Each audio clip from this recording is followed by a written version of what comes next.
Greetings from CREDAI. Very happy to know that RERA has completed 4 years of its implementation in this country. What happened before RERA? Before RERA, the real estate sector was unorganized. The buyers were not sure if they were moving in the right direction in terms of their decision making or a fear of if the decision was right. Though there were a large number of developers who are delivering on time, keeping up the promises and ensure that whatever promised was delivered. A few of the developers who did not keep up such promises had marred the image of the entire developers of this country. What happened post RERA? A buyer's confidence has certainly improved. RERA brought about discipline as much needed of accountability for the newer and the smaller developers too. They now knew that they had to deliver on time, deliver what promised. This instilled the confidence of the buyer. It is like wearing a helmet. A person riding a motorcycle knows he must ride. Now they knew that they could be saved if the body called RERA, if any issues were to arise. Hence, this is good for both the buyers and the developers, especially our CREDAI developers who are being following unwritten rules which is similar to what RERA has brought in now. This is part of our oath taking when every member at CREDAI takes over, that we ensure accountability to the customer, timely delivery to the customer and delivery of what is promised. So we are really happy that because of RERA, the rules which we follow is become a law or act of the land. Although there are guidelines which are not practical and feasible in the current scenario implemented by RERA. RERA has definitely brought in a lot of transparency to both developer and the buyers. The buyers have got a sense of relief. Other stakeholders like the home loan, I would say the banks, the housing finance companies who fund the buyers in their home loan divisions are also having a lot of confidence post RERA, because there is a lot of transparency and accountability on the progress and the disbursement connection with the housing loans. So hence the confidence of the home loan companies have also improved a lot. This has definitely brought in a lot of support to the buyer, to the developer, especially the person, the other intermediary who is funding the buyer by giving him home loans. Post RERA, the consumer has also the reassurance that they are backed by vigilant authority that looks into every aspect of, like say, uniform definition of carpet area, the progress of project, wherein payment collections made for that project goes exactly to that project to complete, and hence there is no diversion of funds from this project to another project. To elaborate a little, RERA monitors the progress, ensures that the release of payments are done only on reaching certain milestones. Also, the buyer is also made assured, including the home loan housing loan companies, that the funds are being disbursed progress linked. Thus, all this ensures timely delivery if funds are being made available. This has definitely caused the real estate sector to evolve. The customers are happy. Most of the developers are also happy, and that this has eliminated the underperforming developers. In fact, Tamil Nadu RERA office has been doing a very great job in ensuring the implementation of RERA Act. When RERA was introduced, we were proud of the fact that Tamil Nadu had the lowest percentage of delayed projects in this country. Even in terms of abandoned project, in fact, it's as good as nil. If you look at the top metro cities, Chennai's percentage of abandoned projects is 0. This goes to say that real estate development in Tamil Nadu was before RERA and continues to be very mature and has seasoned and disciplined developers in this part of the country. What more needs to be done to this sector by RERA? First, RERA registration should be made online. The registration of new projects has to be made compulsorily online. This would ensure smoother, faster registration and compulsorily quicker launch of projects.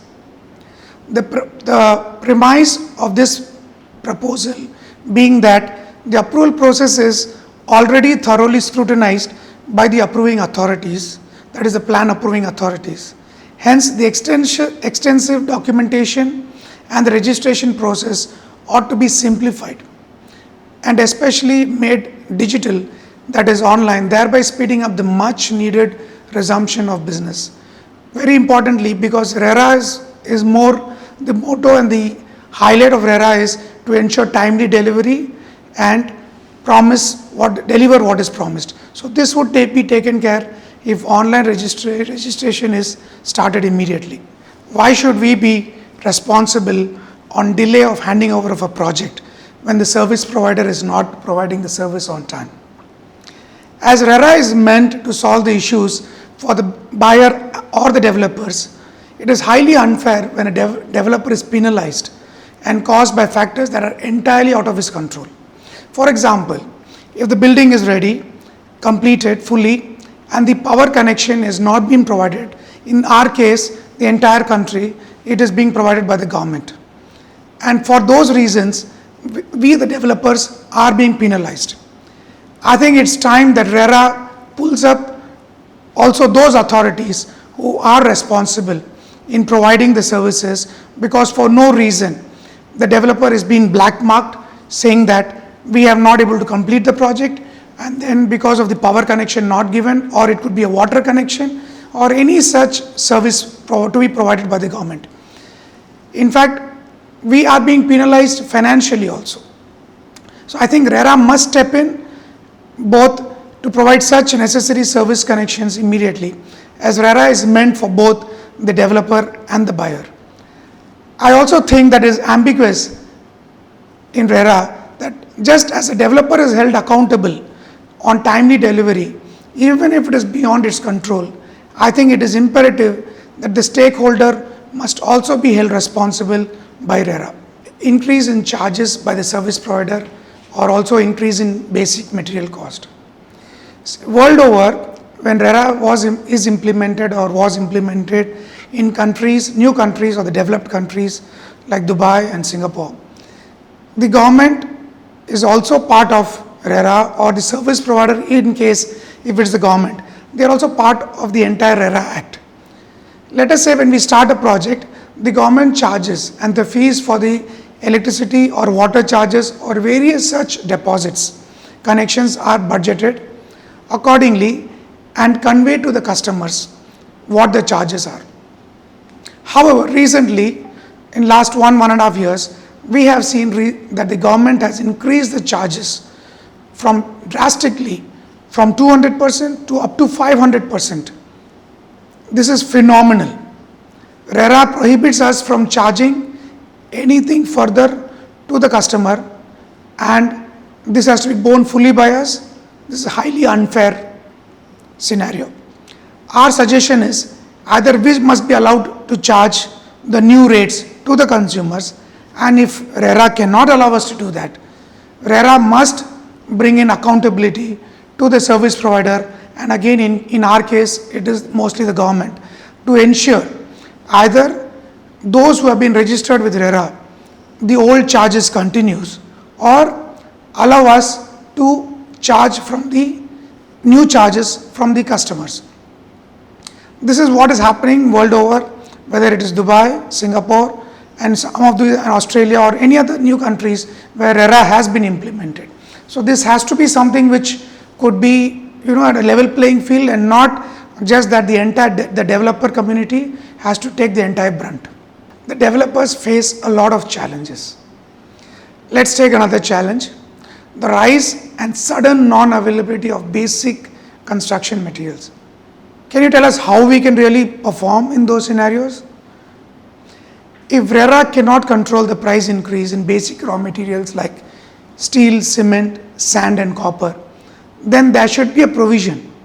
Just like there is that's like what is happening internationally. And why not? Even in India, any contracts awarded, there is a cushion of the percentage of increase which the contractor or the developer has to bear, beyond which it is allowed to be charged to whom it is being delivered to.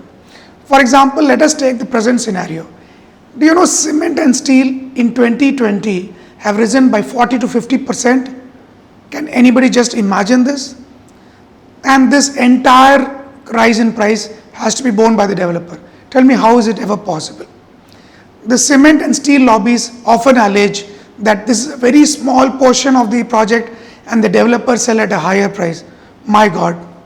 It is pertinent to note that developers have zero control over the price of land, let it be raw material, the government levies, and hence it is unfair to hold the developer solely responsible for the price increase. For example, not just price increase, non-availability also, and stimulate the price increase in all the input factors. What more needs to be done? Yes. RERA is basically between a buyer and the developer. In case where the development is meant for own use, I think RERA should not insist on registration. RERA registration on own use should not be compulsory, because in this case what happens is, when it is for own use or it is going to be leased out or rented out, there is no such timelines being fixed, because the idea is the entire product is developed. Once it's developed, only on completion, lease contracts are being entered with the lessees. So hence, where is the need of RERA there? So the main prime importance or the motto of RERA Act is timely delivery and delivery of what is promised. In this case, it is either it's for the own use or it is completed in full aspects and shown to a lessee for whether he would like to take the place, and hence RERA really has no role to play.